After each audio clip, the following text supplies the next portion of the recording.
Yeah, but I guess you can walk a kayak across and put it in. Yeah.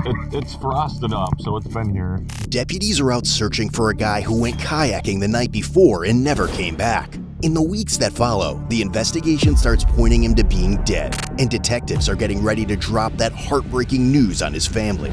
But then, things take a wild turn when they uncover a shocking discovery that blows the case wide open and exposes a twisted scheme of lies and betrayal. Good evening, it's Ryan Borgward. Hello, Matt. Today is November 11th. It's approximately 10 a.m. by you guys. I'm in my apartment. I am safe, secure, no problem.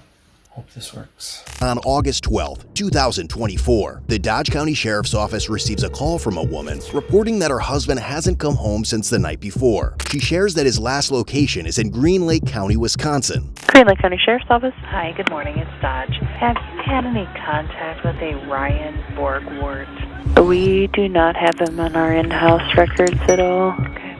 We have a spouse on the line, and he lives down closer to Watertown, Exonia. He went to Quimby Bay. He was on a kayak. Oh. She woke up and he's not home, and she can't get a hold of him. Oh, dear. He is driving a Dodge Caravan. It's gray with a gray trailer. When did she last hear from him? She last spoke with him at 10:45 last evening, and he was headed back to shore. She doesn't think he would have, stopped anywhere else for the night or anything like that? No, that's not what she's saying at all. She said he doesn't know anybody up there. Okay. The kayak is darker camel brown. Yeah, I can have deputies head over there and Okay. check that out. See if we can locate the vehicle, or I'm assuming he would have parked there then as well, she I thinks? would imagine somewhere in that area, yep. He went fishing on the Green Lake.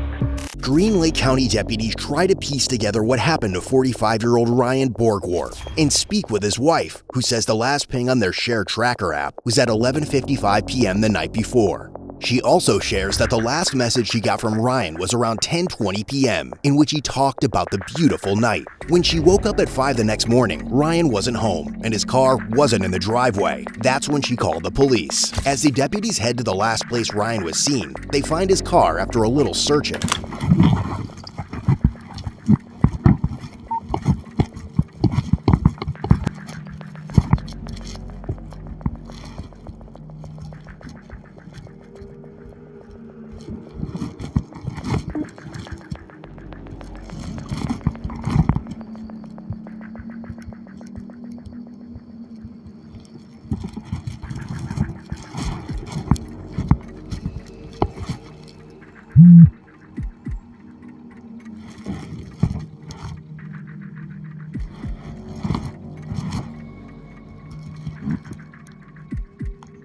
It is unoccupied and still staying by. Talking to the wife, he forgot an oar, so he was out on Big Green paddling with a net, so he very well could be out there yet. I'm gonna use my vinyl, see what I can find out. 10-4. I'll start head towards the big boat. 5248, you want me to head that way as well then with you?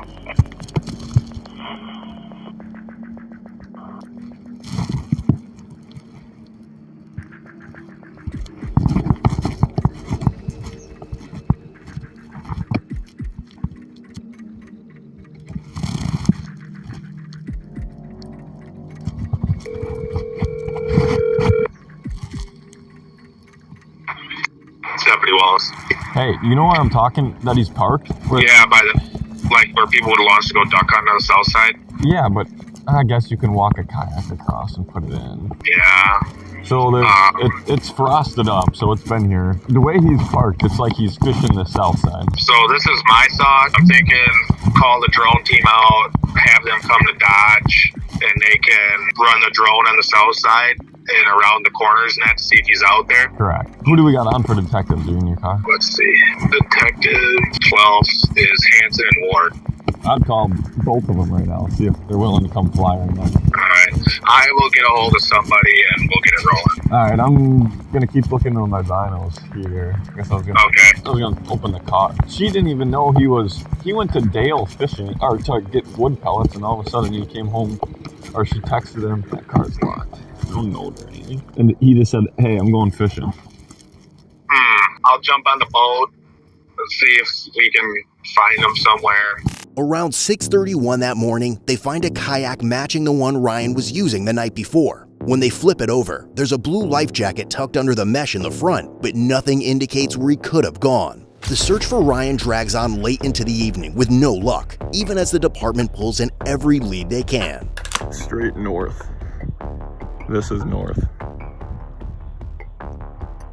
Going east, clockwise, east, south, Blackbird Point, County Park lights, west is the K Tower, KN 73 Tower, and back north. The next morning, as news of Ryan's disappearance spreads, a witness spots his tackle box floating in the river and turns it over to the police. It's filled with random stuff, but nothing that gives any clue what happened to him. As suspicions start to grow, Ryan's wife insists there's no reason he would harm himself. He was a strong swimmer, they had a happy marriage, and while he had some work stress and a recent credit card debt, nothing was serious enough to push him to end his life. But days turn into weeks, then over a month, and hope starts to fade. Though no one knows a shocking twist is just around the corner. By October 8th, 2024, almost 2 months since Ryan was reported missing, the Green Lake County Sheriff's Office had run through nearly every option, even checking his phone and GPS records. In a last-ditch effort, the department shifts gears and runs an offline search for Ryan. Almost immediately, they find a hit on his name in Canada on August 13th, just 1 day after he was first reported missing. Following this discovery, one of the deputies reaches out to Immigration and Customs Enforcement,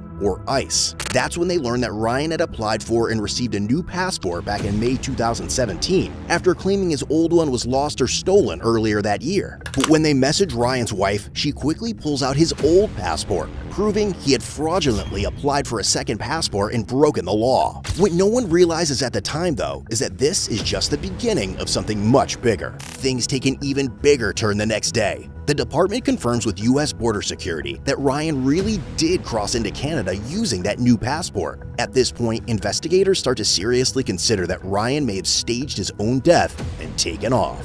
When they head back to Ryan's house to talk with his wife, she hands over his old passport and admits she had just learned their credit card debt had climbed to $14,000, something Ryan had been hiding from her. Later, Ryan's mother reveals that she and her husband had actually loaned Ryan $40,000 to help pay off debts, another secret his wife knew nothing about.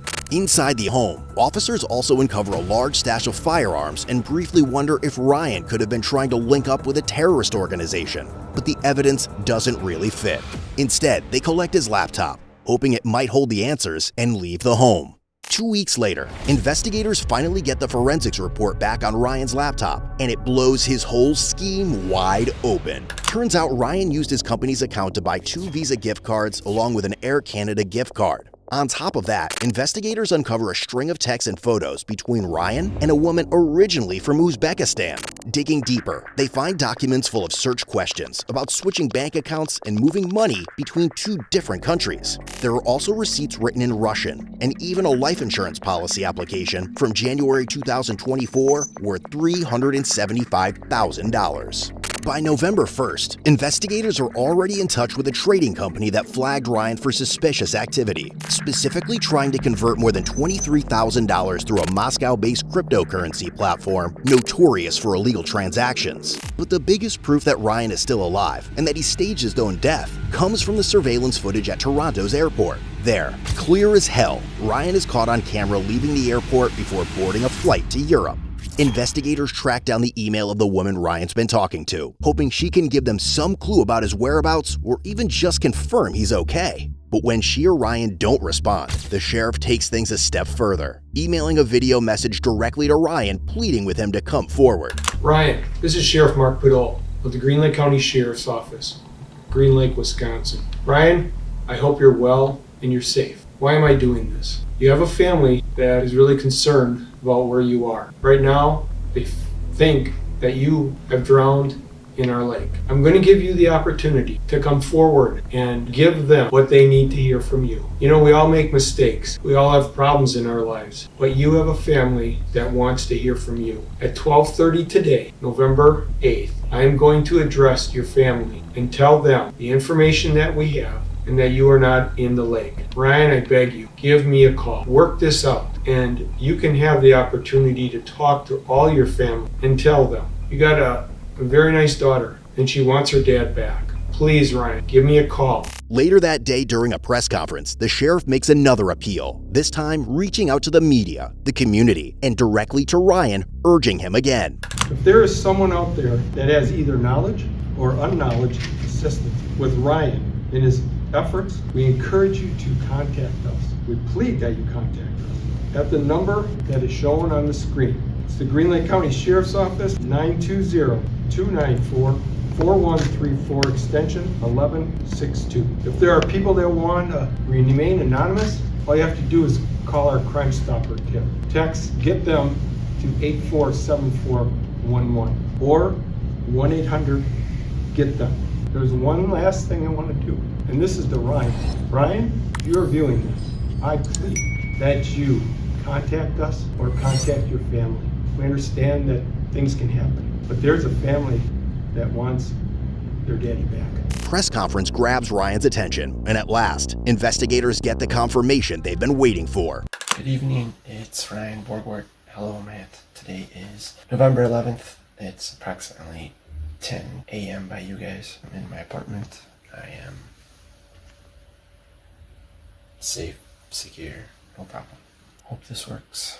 However, Ryan doesn't share his location or express any intention to return to his family. After a month of back and forth emails, messages, and negotiations about what kind of jail time he might catch, the detective finally gains Ryan's trust, and he drops the info on exactly where he's hiding.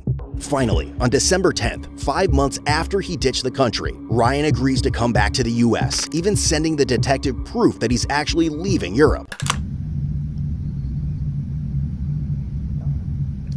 As soon as Ryan lands at Chicago Airport, he's taken into custody, then hauled back into the Green Lake County Sheriff's Department to finally go over all the shady shit he's pulled since August. The place where I would like to start this discussion is August 11th. Maybe you could just start us out with the morning of August 11th, and in your words, tell us what happened. The week before I was committed to doing it. I was looking at the weather because I wasn't going to do this in a bad storm. I'm not going to bike.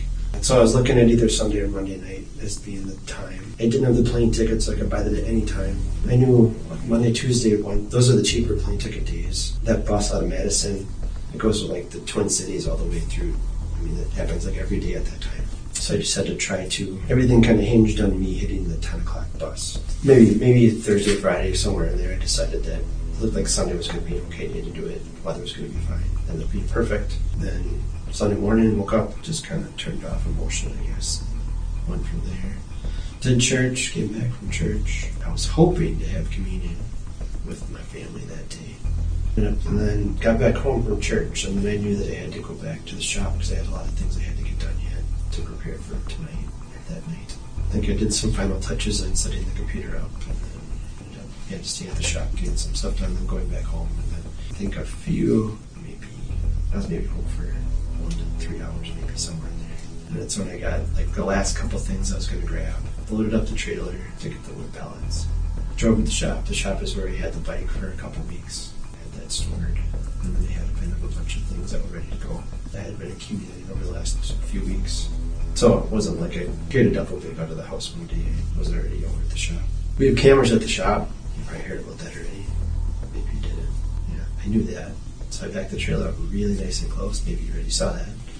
Because I knew Craig would be like, oh, what's going on? So I backed the trailer up nice and close. I got everything that I needed to get in, and then I went for a drive out. First stop was Walmart in Oshkosh.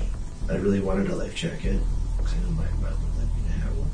And I felt kind of more camp. I would have felt better if I would have had one that night. I had the one that was on the kayak, but I didn't have a second one. But I was able to buy a duffel bag that night at Walmart, and I was able to buy maybe some snacks. I bought an EW Oshkosh hat because I was concerned about being super visible in airports. Went from Walmart up to Adams. I knew Adam wasn't going to be there because he had a faculty party that day, so I wasn't worried about him seeing the bike. Got the pellet load as quickly as I can, and then he ended up coming home before I was out of there. The bike was hid, he didn't see it. We said hi, we talked a little bit. And then I got out of there, and then I had a long drive over to Green Lake from his house. Time, I mean, he left his house about 8-something, 8:30.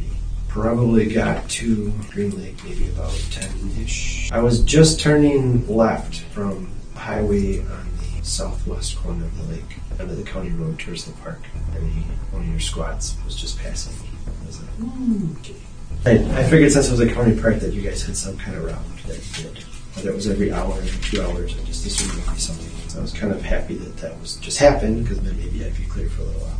Parked the trailer, got the kayak out, freaked out because I forgot the paddle. But I think I stashed some bags, and I stashed them.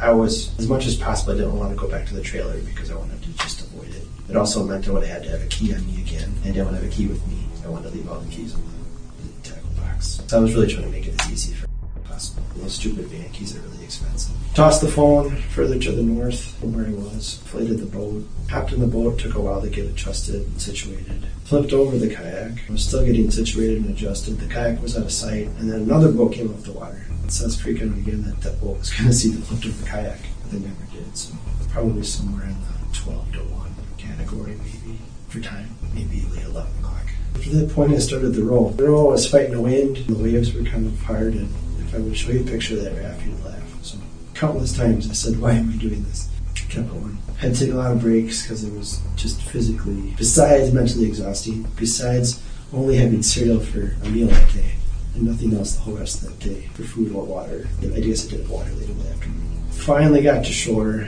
I have no idea how long it took, but it took forever in my head. I thought I saw some lights on the street, so I thought I had a good idea where I was. Took that first step out of the boat and I was like, yes, a rock. And great. Took a second step out and I went all the way down into the muck in my waist. And then the next step, all the way down to my waist. And the next step, all the way down to my waist. And if the first part wasn't tiring, the second part was awful. And then I was carrying the inflatable, which had a duffel bag on. If you've ever been in that mess over there, but I don't know, 8 to 10 foot cattails and muck.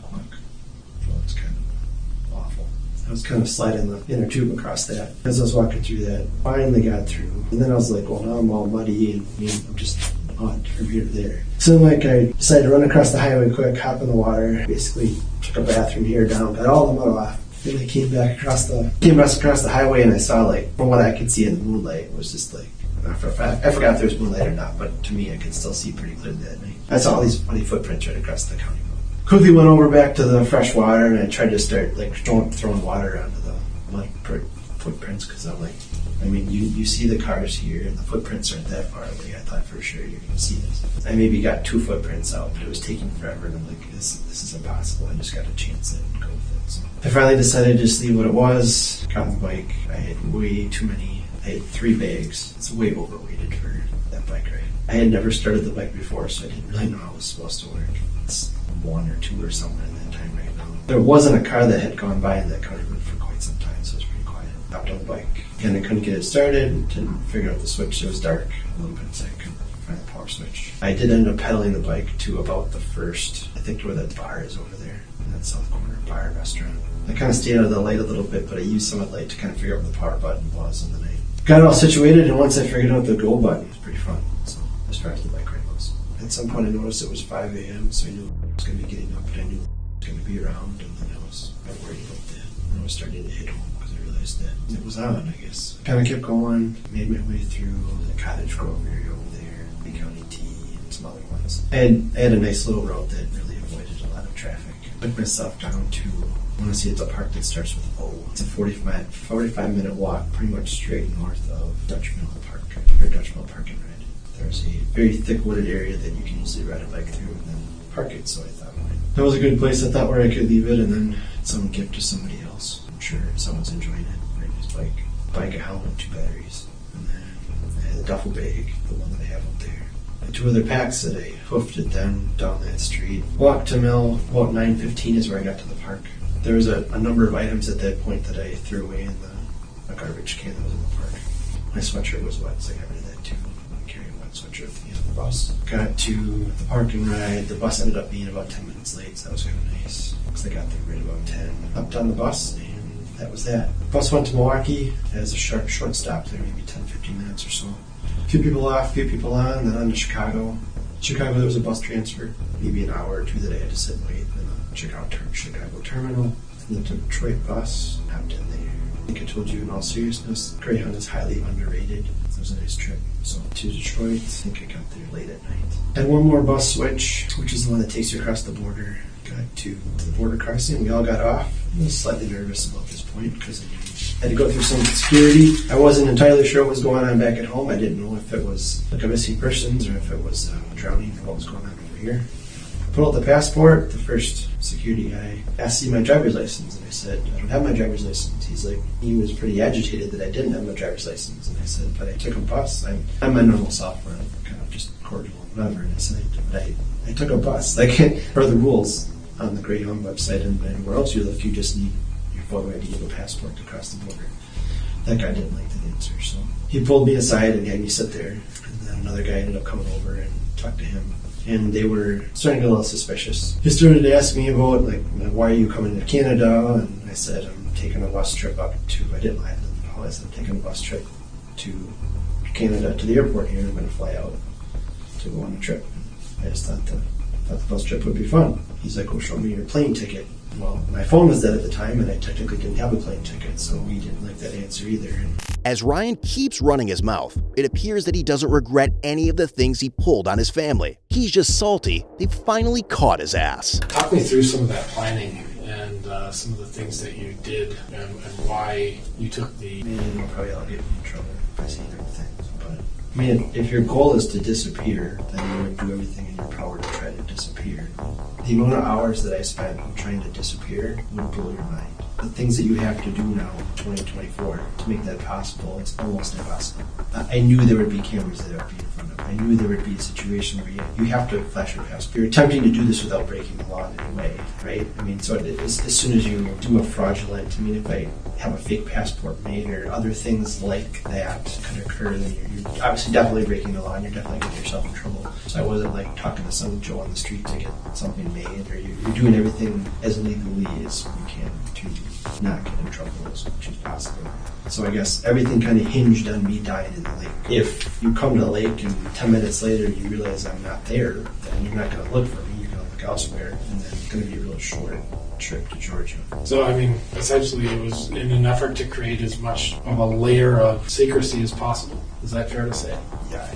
The whole idea was to sell the death. If you don't sell the death, you don't. You wanted to make it as... I knew at some point, I mean, I just didn't know how long it would take. I didn't know if the whole idea to going to Canada to fly. So I could have flown out of America. Good. Except that I'm almost certain as soon as you run a missing persons thing, I'll pop up, the passport pops up in America. Almost certain it'll happen right away. Canada, like, do you have to ask for that information from Canada? I'm sure you'll get it, but you have to ask, or is it automatic? And that was my question. I don't know the answer. You guys do. But we share it with you, but we're concerned as to how you would use it. Fair enough. Fair enough. Fair enough. But so I mean, I knew at some point it was probably going to be found. So I guess I was doing every effort to limit how much and when.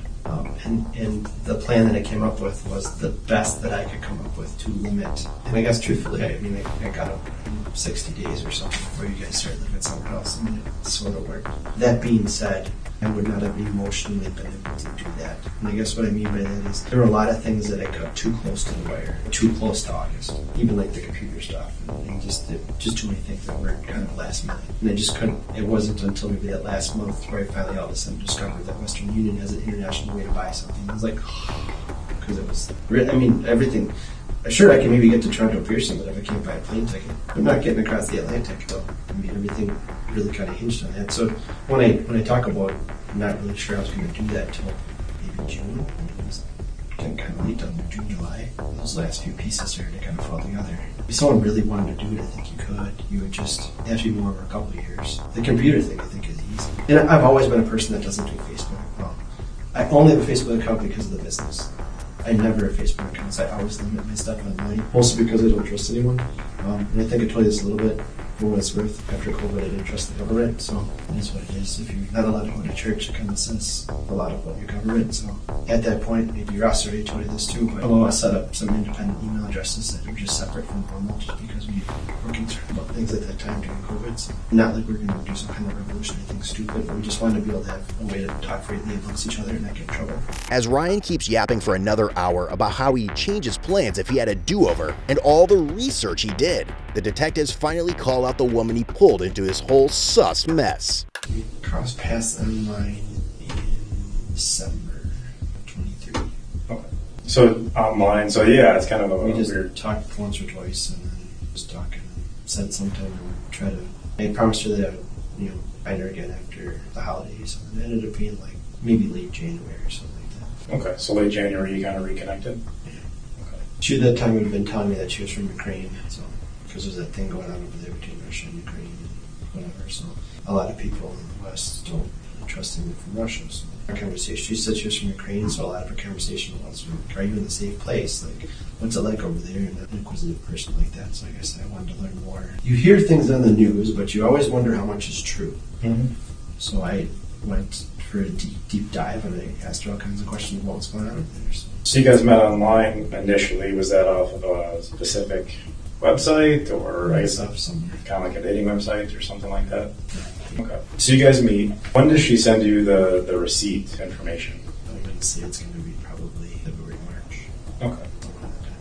February is when we really kind of started to actually become friends, close friends. So in February and March, you kind of become good friends. When in there did you kind of start doing? You said you did a lot of research on disappearing, and when did that kind of start happening? I think the friendship kind of changed a little bit more somewhere in February, March, and then probably the actual real spending of time on research probably didn't really happen until maybe the end of April. The reasoning behind that, why you didn't just go searching for your original passport and pocket it, hide it, and say, I can't find it, I have to apply for a new one? Help me understand the thought process behind that portion of this. There's that 10-year mark in Georgia. And finally, when they bring up his family, all Ryan has to say is this. At that point, I was mostly then concerned about, I didn't want to get in trouble for anything, because it wasn't, she didn't want me to do this way. She was hoping I was going to just do a normal, I guess, divorce in the future, I guess. She thought this was worse or bad, and I'm not saying it wasn't worse or bad, for me, it checked more boxes for all the problems that I had going on, so. Talk to me about that. I think everybody's a little bit perplexed as to why you took this path. Yes, in the end, it came down to the feeling of failure in about every aspect of your life. So, hoping to be remembered for better things, not all the mistakes that you have. And if you don't have maybe the best communication relationship with your wife, it's, hey, honey, I might lose the house, or I don't know, kind of things on super fun. That would be the general answer to that. Then, I love my kids; they're awesome. It's really hard to work somewhere and not talk about your kids when they're awesome. That was hard.